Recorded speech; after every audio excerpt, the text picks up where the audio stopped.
Hello there guys and welcome back to the channel. Let's just get to it. First off, I did record a fight against Winter Soldier just to kind of like see her baseline damage output. Now I'm not going to show this fight in its entirety, but it's going to be a decent chance how to showcase her base rotation and then move on to more interesting things.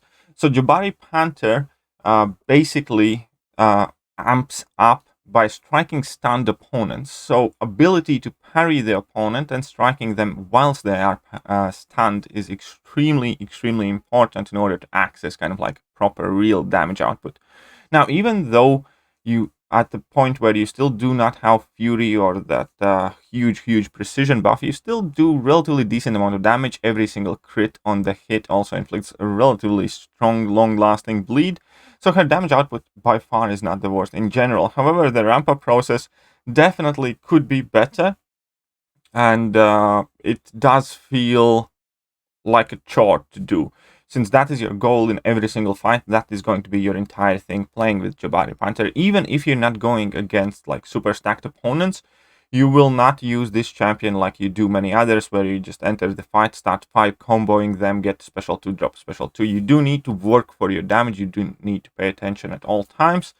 And that is one slight downside, I suppose, because she definitely isn't, let's say, quote unquote, easy to use, happy-go-lucky champion. You do need to consistently pay attention to things.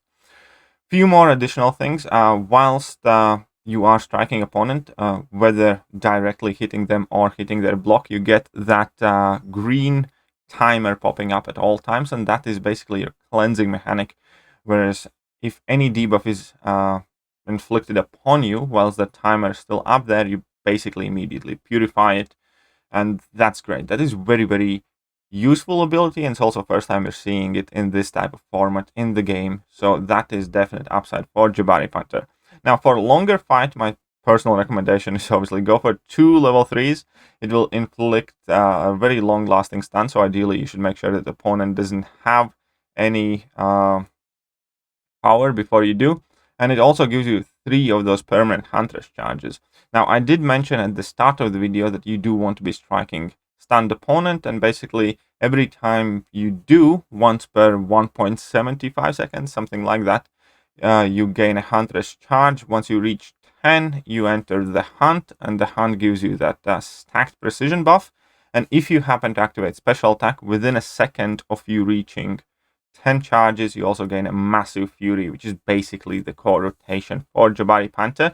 Nothing else really kind of matters. Now, I do mess up here towards the end, but the base idea is you do parry, you strike the opponent slowly but surely. You do gain these Huntress charges.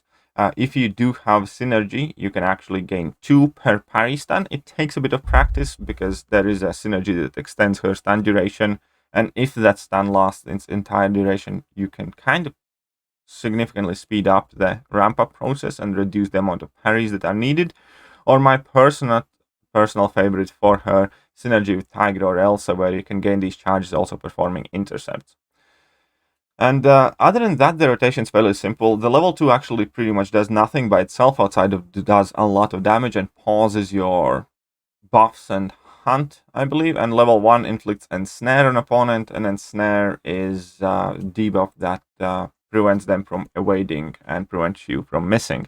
So you can see that this fight lasted like 150 hits. Now for comparison, now that we have kind of went over basic rotations of her, I brought in Mole Man, and Mole Man did this fight in approximately the same amount of time, but in less hits. So realistically, the damage is really comparable to Mole Man, and that is very great. However, the problem is though, because I'm running Suicide Masteries, and whereas Mole Man can handle them, Jabari Panther really can't. I'm going to demonstrate that best a bit further.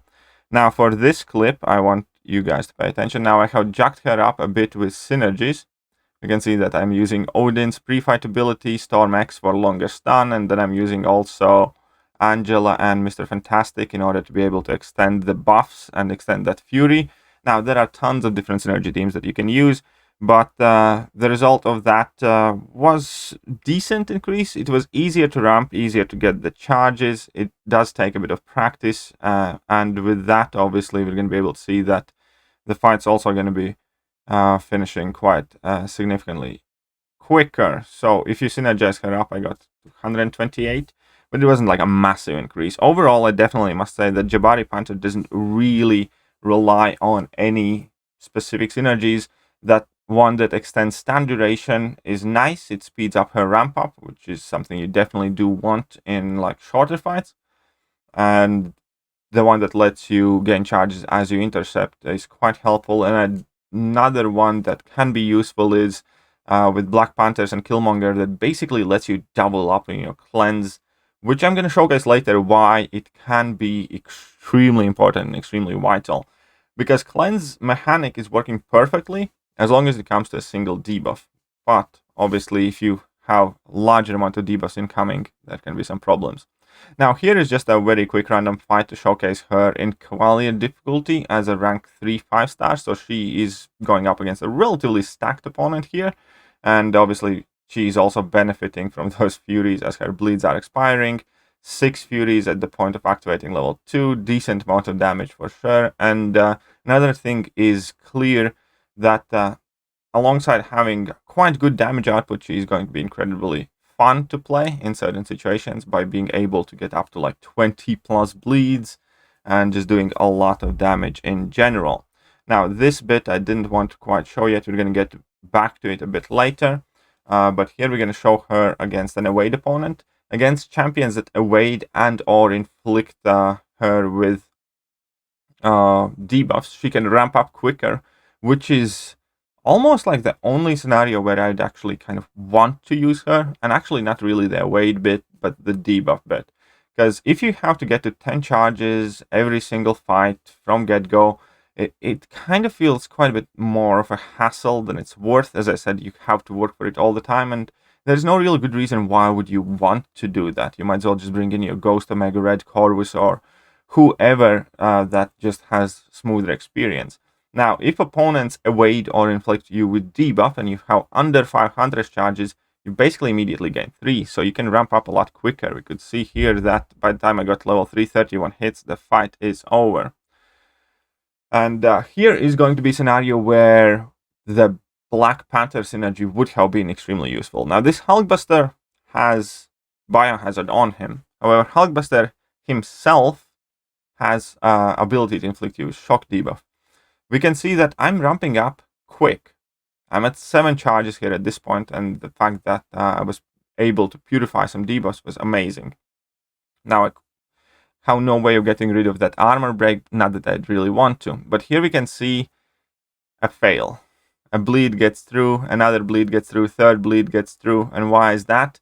That is because Hulkbuster can inflict debuff by himself with his own abilities, which is what I would have purified, and also Biohazard. So if you want to be able to purify more than one debuff at a time, you need to have that synergy, and that will be important for a lot of matchups.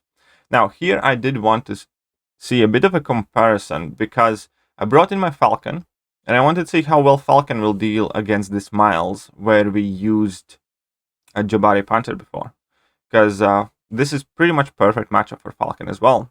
And Jabari Panther finished this fight with 1 level 2, 31 hits basically. So I'm going to go for level 2. Unfortunately, I was a bit too slow and he evaded last hit, which I believe should have been about enough to finish out the fight. But just for the sake of an argument, let's reapply that lock on. It doesn't take much trouble at all. And finish out the fight exactly in the same number of hits. Now, based on this, you guys might think that she pretty much has the same damage output as Falcon. Now, but I do want to point out that, first of all, Falcon had a lot easier time with this fight because you didn't actually let opponent evade a single time. Now, Jabari Panther can't shut down evades when she's in hunt or when she has ensnare on an opponent, but there are plenty of champions in the game who do that better. So if you're looking at Jabari Panther as a viable evade counter, there is no real reason to prefer her over many other options. But here's going to be the quick kicker. So both of these champions had class advantage, and both of these champions finished the fight with 31 hits, and they're about the same amount of time. Maybe Falcon took slightly longer. But the kicker is I was using rank 2 Falcon. So I'll just leave that there as a bit of a food for thought. And here we're going to be checking out here in a bit more casual questing scenario, once again it's against Biohazard, but this is also going to help me showcase how well or poorly she runs with Suicide Masteries. But there is something else to what I believe personally will perhaps be a downfall of Jabari Panther. So this Venom Pool has Biohazard active, and I have no relevant synergies active on Jabari Panther at all whatsoever. And it is quite clear that she is not really a champion you want to play with Suicide Masteries, or if you are running Suicide Masteries, then you definitely want to be running like Nick Fury and Goldpool, because with that at least you would have like a much broader reach. But we can see how many fights we can take before we're practically dead without making any significant mistakes here. But you can see that here level 2, that Venom Pool is nearly dead, activated level 1, and he goes down. And that Venom Pool is fairly stacked for a rank 3 5-star, because this is 5, 4, 6, so this is the final quest of Act 5. Now here's going to be another interesting test for Jabari Panther, because this Ultron is stun immune. Right, due to Biohazard though, I do have a chance of gaining my hunt charges that way. And the only other way how to gain hunt charges, except by striking opponents or having them evade or you purifying debuffs, is with your level 1. Your level 1 has access to that ensnare debuff, and it works basically as a stun replacement. If you hit opponent that has been ensnared, you still can gain charges as well. Now there at some point I somehow entered hunt. I wasn't even sure exactly how it happened, but it did. So it's all good. I did not get my Furies though, so I missed out on that a bit. But either way, I got my level 2 and the crit rate is still there. Now obviously with the Fury I would be doing quite significantly more damage. So even if she doesn't have access to bleeds, and she does lose out quite significant amount of her damage output, she still feels kind of similar to a Mole Man in a degree, where you do lose out damage output and that can't be ignored, but the fact that you have frequent crits and that Fury buff still lets you do good enough damage for her to be easily used against bleed immunes, in my opinion. Not quite so great against stun immunes, which is like the biggest problem here in this fight, unless you at the very least have that intercept synergy ready with you. But since this fight lasted a bit longer, since I had to use a couple of extra special attacks, it was 80 hits, and we can see the Jabari Panther's health wall is looking very, very bleak. So let's say if you go up against pretty much perfect conditions where opponents can be stunned, where opponents can be knocked out with like a level 2 and a level 1, and you have to eat maybe maximum 1 recall per fight and not take too much block damage, I think she would basically last about 4 fights. I'm gonna use her for 3 because she's gonna be nearly dead after the 3rd one, but because Ultron fight was longer and I ended up taking a bit of block damage, I do think that she can last about 4 fights if you are running Suicide Masteries and using her without any additional support or heals. And the damage is certainly there, and I do see quite a lot of potential uses with that cleanse mechanic, obviously. However, I do also see a downfall to this entire thing. So first of all, let's keep in mind she doesn't really do anything that other skill champions would do better for most part. The cleanse mechanic is quite unique, but it's not groundbreakingly superior to Kingpin being able to shrug off debuffs, or Falcon being able to lower opponent's ability accuracy, therefore not get any debuffs on him in the first place, or even Ghost, who can like convert damage over time debuffs. I do like cleanse mechanic a lot, and I do think that is by far the best thing about the character. But right now it's time I point out the exact reason why I personally don't think that Jabari Panther will be a mainstream top tier champion. Now I do think that she's a solid addition to the game. I do think that she's a solid champion in general, but I do not think she stands close to Skill's top 5 champion list right now. And I'm going to explain on that in a few moments. First, we need to go to this fight here, where is the first time I actually noticed it. So we're gonna go up against this Ultron, and the point here is to check out her block damage and her parry damage, because keep in mind her health pool isn't tragically small, but it ain't big either. And we can see here, hit on a parry with maxed out parry masteries, 123 points here.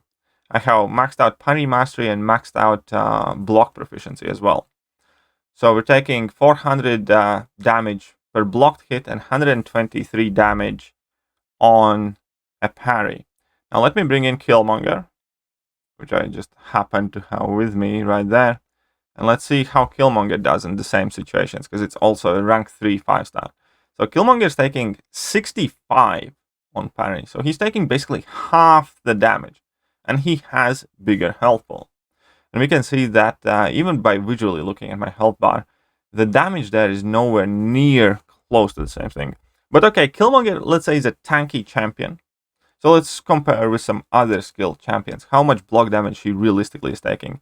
We're going to take here first with Mole Man, who seemingly takes 121. That is almost as much. But Mole Man gains physical resistance for every single monster mass he has. So Mole Man, after one heavy attack, takes only 81, 87. And obviously you can get even higher physical resistance, and he's going to be taking even less damage. So I think the point there is made that Mole Man is quite significantly tankier. And that's only with 9 monster mass. He can go much, much higher. And if you choose to play so, you can play him with much more monster mass. Now let's bring in the Falcon that I previously showed. And keep in mind that Falcon is a rank 2 champion as well in this case. And let's see how much damage he takes on block. 58. That was 58 and 90 on a medium. So 90, right? As a rank 2, 86 now. There we go, 86. I think it's going to like stabilize here on 86. So it's 86. So it's still significantly lower than Jabari Panther took on block. Let's bring in Kingpin, who is going to take quite a lot. But Kingpin is a tanky healing machine. He doesn't need a lot of block proficiency. He has a lot more health, and he heals throughout the entire fight. So he takes more than Jabari Panther, but obviously he has no sustainability issues, and he has, well, he's actually one of the most chunky, tanky champions. And we're gonna bring in Hitmonkey here, and let's see how Hitmonkey does here. 164, so it's not quite as bad as Hitmonkey's block proficiency and block damage, but we're gonna be going here. We're gonna see that Jabari Panther has 16,000 health, Kingpin has 18,000 health, Hitmonkey had about 13,000 health. Where's the Mole Man? I don't think I show it. But the point, I think, is quite clear. That Jabari Panther is squishy. And that alone would be relatively problematic. But the problem is bigger than that. The problem lies in the fact that Jabari Panther demands that you parry a lot. It's kind of like the similar situation with Gladiator Hulk and Cal Obsidian.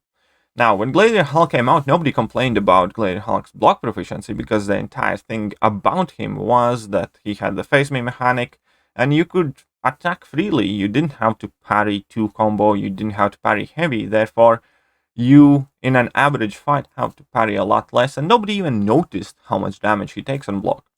However, when Cal Obsidian came out, and he has a playstyle where you need to parry heavy a lot, everybody immediately noticed how much block damage he takes, even though his block proficiency was exactly the same as Gladiator Hulk's. So that is a perfect example of how playstyle can contribute to the downfalls and shortcomings of the champion base stats. And this is exactly the same situation. Her base stats aren't stellar by any means. She is one of the squishier skill champions in the game, as we just saw and compared how much block damage she takes and the health pulls. And on top of all of that, she demands that you take that block damage. She demands that you go in and try and parry in most case scenarios. So I think that will more or less put her down to similar trajectory as Hitmonkey went. And that's not good. Ultimately, again, I do like Jabari Panther. I do think she's a worthwhile addition to Marvel Concept Champions, but it is quite impossible to overlook her shortcomings, and I don't think her utilities are as easy to be accessed and as easy to kind of capitalize on as some other skill champions. Therefore, if I would have to kind of like place her, I think she'd be towards the bottom of top 10 or maybe just outside of top 10 skill champions. But skill class is quite jacked now. But I definitely value Falcon, Kingpin, Mallman, Crossbones, obviously Nick Fury, Aegon, perhaps Elsa, but probably Stealthsuit Spidey still about her. I think I'd put her in similar rate to Elsa and Stealthsuit Spidey in skill class. But yeah, that is about it. I hope you guys found this video helpful, and if you did, then definitely let me know, and I will try to upload more of these guides and champion reviews about champions that I missed. I really used to upload these for pretty much every champion, and I want to get back to it. So let me know how you guys enjoyed this one, and I shall catch you guys soon. See ya!